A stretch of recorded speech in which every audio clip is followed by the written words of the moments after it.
What's good, Commanders fans? The Commanders make a pick. Adam Peters' first draft as the GM and GM of the Commanders makes his first day 2 pick. Second round pick is Jer'Zhan Newton, Jer'Zhan Newton. Some people call him Johnny Newton out of Illinois. Heck of a pass rusher, defensive tackle, a lot of accolades. He's very fast, man. He's very quick, man. He's standing up as a pass rusher, hand in the dirt as a pass rusher, very versatile, has a spin move, a lot of moves, the chop block move. He's quick, man. He's super explosive as well. Has a quick good get off, quick explosive first step as well. Let's talk about some stats from him, and then I'm going to get to the trade with the Eagles, which I'm not the biggest fan of the trade that we did with the Eagles. I think I get we're getting more picks, and let me look at the trade and pull up the trade as well. Real quick here too. I know Mike Garofalo, he tweeted it out. So yeah, we traded up with the Eagles. And Kool-Aid. So the thing that disappointed me about the trade, I'm gonna get to Jer'Zhan real quick. The thing that disappointed me kind of the most is that the Eagles get Deshaun Cooper, who's a solid corner, he might be a safety in the league, but he's versatile, explosive, good hitter, good tackler, can cover, can run, all that, can return punts, just a versatile guy, just an athlete. You got to use him correctly. Can play outside, can play slot, can play safety, can play buffalo nickel. You can put him anywhere. He can be a chess piece on your defense. He really can be. And the Eagles they need corners. They need DBs. They need secondary help. And I think Deshaun Cooper is going to be a guy that can help them out for sure.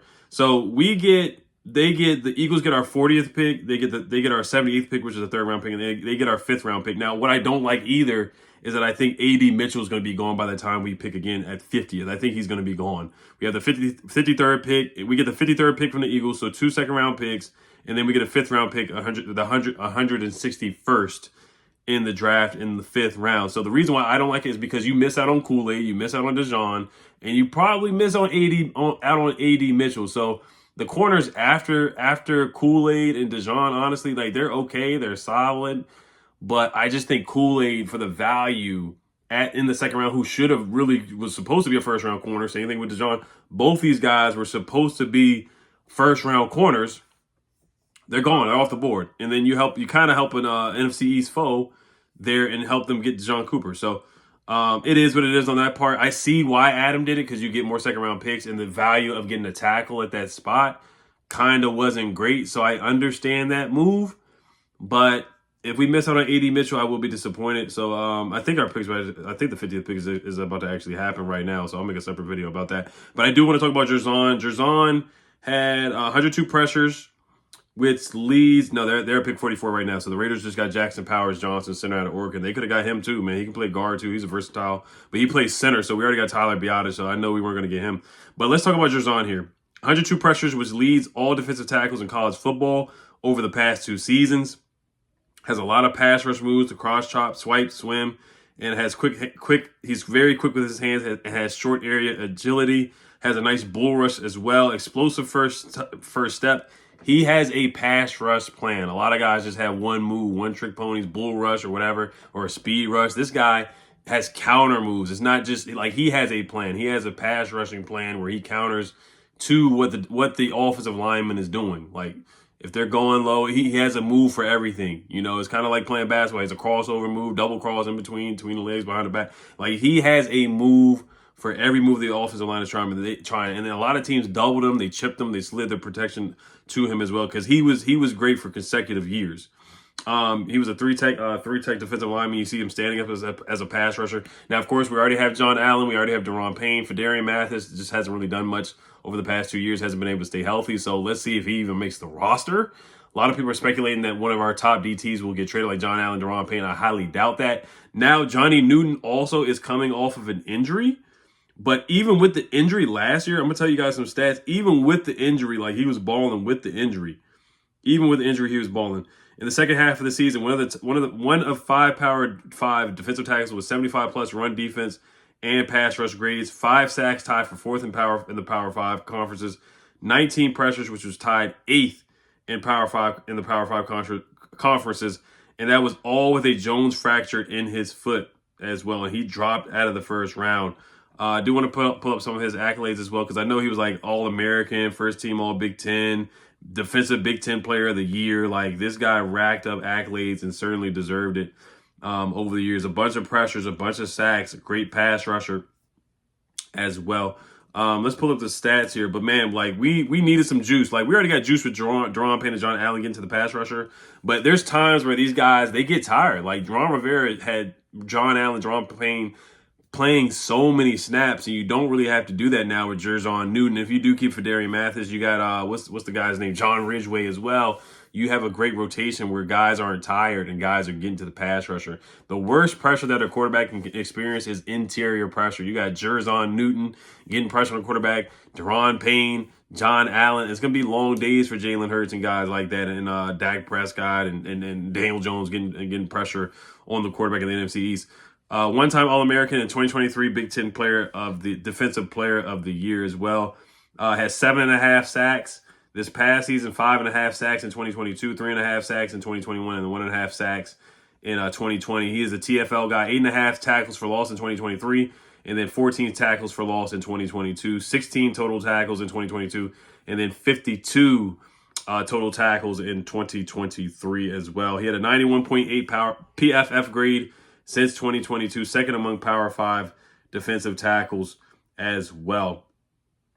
He played 749 snaps on the season compared to Byron Murphy playing 2 extra games on the season and had 438 total snaps. So that shows how versatile that Johnny Newton is, and the stamina that he has as well. Like I told you guys, to keep other guys fresh, Jer'Zhan Payne, keep these guys fresh, John Allen, a rotation of guys. But Johnny Newton showed that he played 749 snaps out there. So he's a guy that doesn't get tired at all.